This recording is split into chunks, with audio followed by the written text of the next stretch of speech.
जय यीशु क्रिस्त में मेरे प्यारे भाई और बहनों, मेरे युवा साथियों, फिर से मंगलवार का दिन है। आज आप लोगों के सामने उपस्थित हूँ आज का सुंदर सा प्यारा सा रिफ्लेक्शन और उसका सुसमाचार लेके। मेरे युवा साथियों, हम लोगों को प्रभु यीशु इस सुंदर दिन एक उपहार के स्वरूप प्रदान किए, हम लोगों को एक गिफ्ट के स्वरूप प्रदान किए हैं। आइए हम उन महान प्रभु परमेश्वर का धन्यवाद करें, शुक्रगुजार हो, उनका स्तुति आराधना हो। मेरे युवा साथियों, हम लोग जितना भी उनकी महिमा करें, जितना भी स्तुति करें, वो कम पड़ेगा, क्योंकि वो उससे भी ज़्यादा अधिक का अधिकार है। वो उससे भी ज़्यादा प्रशंसा पाने की वो प्रशंसनीय है, उनकी अधिकार है। वो स्तुति, महिमा, आराधना करने की उनका अधिकार है, पाने की अधिकार है। मेरी बात साथियों, हम सभी कोई बहुत ही भाग्यवान है कि हम लोगों को यीशु मसीह जैसा पिता, यीशु मसीह जैसा दोस्त, यीशु मसीह जैसा भाई मिला है। मेरी बात साथियों, आइए उसी प्रभु को ये शुभ दिन के लिए हम उनको धन्यवाद दें, तहे दिल से हम उनको धन्यवाद दें कि इतना सुंदर दिन हम लोगों को आज प्रदान किए हैं। युवा साथियों, बहुत सारे लोग हम लोगों के जैसे भाग्यवान नहीं होते हैं। बहुत सारे लोग कल रात को ही दम तोड़ चुके होंगे, जीवन से हाथ धो चुके होंगे, मृत्यु कर चुके होंगे, लेकिन हम लोगों को प्रभु यीशु एक मौका दिए हैं, एक मौका मिला है कि हम लोग किस तरह उसकी और नज़दीक जा सकें। आज हम सुसमाचार में सुनेंगे कि प्रभु यीशु आज शिष्य लोगों को डांटते हैं, थोड़ी सी डांटते हैं और उन लोगों को याद दिलाते हैं कि किस तरह वो आश्चर्य कार्य किए थे। आइए मैं आप लोगों को आमंत्रित करता हूँ आज का सुसमाचार और इसका रिफ्लेक्शन सुनने के लिए। मेरी बात साथियों, आइए आज का दिन इसी सुसमाचार प्रभु की वचन से हम लोग शुरू करते हैं। आज का सुसमाचार संत मार्कुस के अध्याय 8 पद संख्याएं 14 से लेके 21 तक लिया गया है। पद संख्याएं 14 से लेके 21 तक लिया गया है। आइए सुनते हैं। फारिसियों का खमीर। शिष्य रोटियां लेने भूल गए थे और नाव में उनके पास एक ही रोटी थी। उस समय ईसा ने उन्हें यह चेतावनी दी, सावधान रहो, फारिसी के खमीर और हेरोद के खमीर से बचते रहो। इस पर वे आपस में कहने लगे, हमारे पास रोटियां नहीं है, इसलिए यह ऐसा कहते हैं।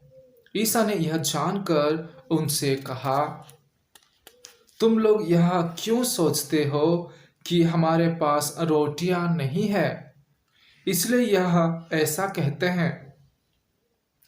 क्या तुम अब तक नहीं जान सके हो, नहीं समझ गए हो? क्या तुम्हारा बुद्धि मारी गई है? क्या आंखें रहते भी तुम देखते नहीं और कान रहते भी तुम सुनते नहीं? क्या तुम्हें याद नहीं है जब मैंने उन 5,000 लोगों के लिए 5 रोटियां तोड़ी तो तुम टुकड़ों के कितने टोकरे भरे थे? शिष्य ने उत्तर दिया, 12। और जब मैंने 4,000 लोगों के लिए 7 रोटियां तोड़ी तो तुमने टुकड़े के कितने टोकरे भरे थे? उन्होंने उत्तर दिया, 7। इस पर ईसा ने उनसे कहा, क्या तुम लोग अभी भी नहीं समझ सके? यह प्रभु का पवित्र सुसमाचार है। मेरी बात साथियों, आज का सुसमाचार का 2 अंश, 2 विषय में हम लोग चर्चा करेंगे। प्रभु यीशु शिष्य लोगों को आज थोड़ा सा गुस्सा होकर डांट रहे हैं, क्योंकि शिष्य लोग वो महिमा का कार्य, वो आश्चर्य कार्य जो प्रभु यीशु ने किए थे, उसको उन लोग भूल चुके थे। उस समय उन लोगों को यह पता नहीं था कि प्रभु यीशु स्वयं हमारे साथ है, जो स्वर्ग का इकलौते परमेश्वर के पुत्र, जिसके लिए कोई चीज असंभव नहीं है। उनके आंखों के सामने ही वो बड़े बड़े आश्चर्य कार्य किए थे प्रभु यीशु। लेकिन आज शिष्य लोग रोटी को समझते हुए प्रभु यीशु को डाउट करते हैं, प्रभु यीशु को सोचते हैं कि हमारे पास कुछ नहीं है और प्रभु यीशु हमको ऐसा कहते हैं बोल के। उन लोग भूल चुके थे कि उन्हीं के सामने आश्चर्य कार्य हुआ था, हजार हजार लोगों को प्रभु यीशु खिलाया था। मेरी बात साथियों, ये तो पहला विषय हो गया। दूसरा विषय, आज प्रभु यीशु शिष्य लोगों को कहते हैं कि तुम लोग सावधान रहो फारिसियों की खमीर से, हेरोद की खमीर से। मेरी बात साथियों, यहाँ खमीर का मतलब क्या है? प्रभु यीशु किस खमीर की बात करता है? प्रभु यीशु खमीर का बात इसीलिए करता है कि फारिसियों का जीवन बहुत ही गंदी तरीके से उस समय उन लोग जीते थे। हर चीज़ों पे उन लोग दिखावा करते थे, नाटक करते थे, नौटंकी करते थे। अपने सारे जो भी चीज़ हैं उनको दिखावा करते हुए लोगों के ऊपर प्रेशर डालते थे। और हेरोद भी, जो कि एक बहुत ही श्रूड कनिंग राजा था, जो कि अपने फायदों की चीज़ों को सोचता था। फारिसी की एग्जाम्पल देते हैं प्रभु यीशु, हेरोद की एग्जाम्पल देते हैं। इसका मतलब ये है, खमीर का मतलब गंदा गुण, वेड थिंग्स, ईवल, मतलब जो शैतान की ओर लेके चलता है वो है खमीर। ईवल थिंग्स, बुराई को आज प्रभु यीशु खमीर के साथ तुलना करके शिष्य लोगों को बताते हैं कि खमीर से मतलब बुराई से तुम लोग बच के रहना, फारिसियों की बुराई से, हेरोद की बुराई से तुम लोग बच के रहना और उनके अवगुणों में मत फंसना, मत पड़ना, ताकि तुम लोग सेफ एंड साउंड रहोगे, पवित्र रहोगे। मेरी बात साथियों, हम लोग हमारे जीवन में ये और एक दूसरा विषय हो गया। मैं अभी आप लोगों को एक्सप्लेन करना चाहूँगा कि खमीर प्रभु यीशु एक बुरी चीज़ों के हिसाब से हम लोगों को आज एग्जाम्पल दिया है। हम लोग हमारे जीवन में कभी छोटी सी गलती, छोटी सी इवल का कार्य, बुरा कार्य करना शुरू करते हैं। पहले पहले हमको अच्छा लगता है, आनंद लगता है, मौज मस्ती लगता है, खुशी लगता है। जब हम धीरे धीरे वही कार्य में बढ़ते जाते हैं तो हम लोगों का वो लत लग जाती है और हम लोग घेर जाते हैं बुराई से। पूरा आत्मा, शरीर, मन कलंक हो जाता है, बुराई से भर जाता है, बुरी सोच आती, बुरा कार्य करते हैं, सब बुरा होता है और शैतान हमारे जीवन में आके निवास करता है, हमारे ऊपर हावी हो जाता है। तब हम प्रभु से बहुत ही दूर हम लोग प्रभु से चले जाते हैं और हमारे जीवन में केवल निराशा ही होता है जब बुराई हमारे जीवन में होता है। और दूसरी बात कि जब हम प्रभु से दूर जाते हैं तो प्रभु की महिमा को, प्रभु की कृपा को हम लोग भूल जाते हैं। आज शिष्य लोग भूल गए थे कि उन्हीं लोगों के सामने प्रभु यीशु कितना सुंदर से सभी लोगों को खाना खिलाया था, रोटी खिलाया था, आश्चर्य कार्य करके, पिता से प्रार्थना करके वो इतने हजार लोगों को, कहा गया है 4000 5000 लोगों को वो खिलाए थे 4 या 7 रोटी से।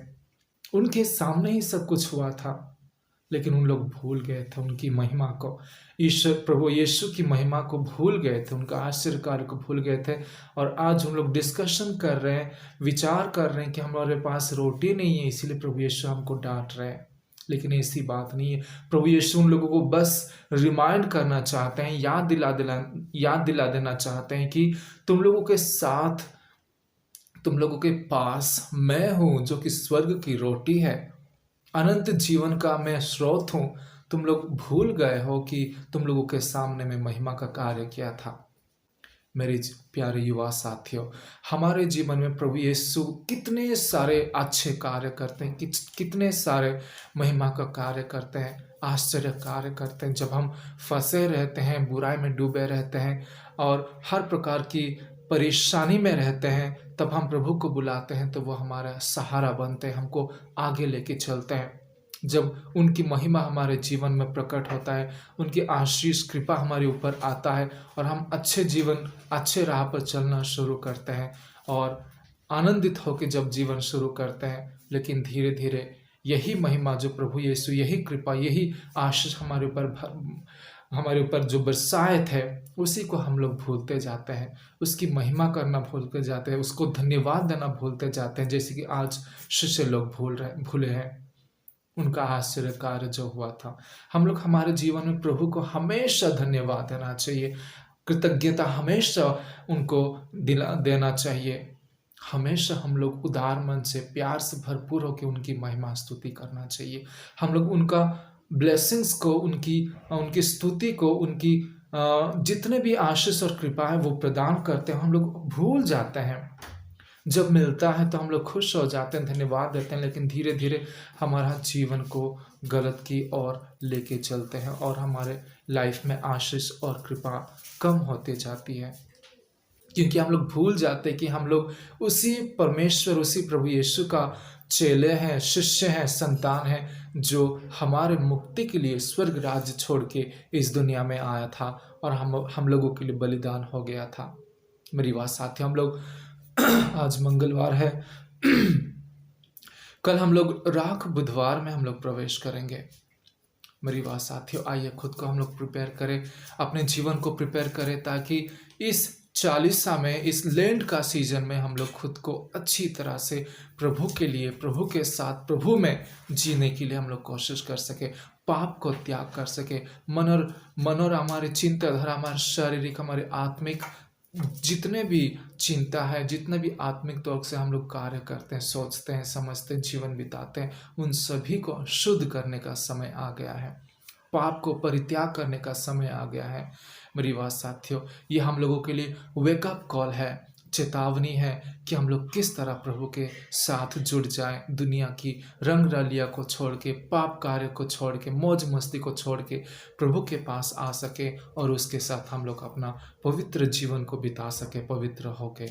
आइए वाह साथियों, कल हम लोग राख बुधवार में हम प्रवेश करेंगे, राख बुधवार में हम लोग प्रवेश करेंगे और प्रभु की दुख भोग का समय आ रहा है। उनमें हम लोग पार्टिसिपेट करके उनके साथ दुख भोग का उनका सहारा, उनका साथ रह के, उनके दुख में भाग लेके हम खुद की पापों को परित्याग कर सके, मनन चिंतन कर सके, पश्चाताप कर सके। मेरी बात साथियों, यही मेरा आज का संदेश है।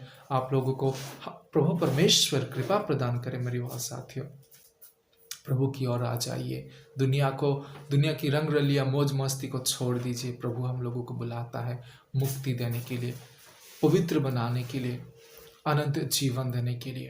प्रभु आप सभी को कृपा प्रदान करें। आपका दिन बहुत ही मंगलमय हो और खुश रहिए, मुस्कुराते रहिए, क्योंकि यीशु मसीह हमारा दोस्त, हमारा साथी, हमारा सब कुछ है। जय यीशु।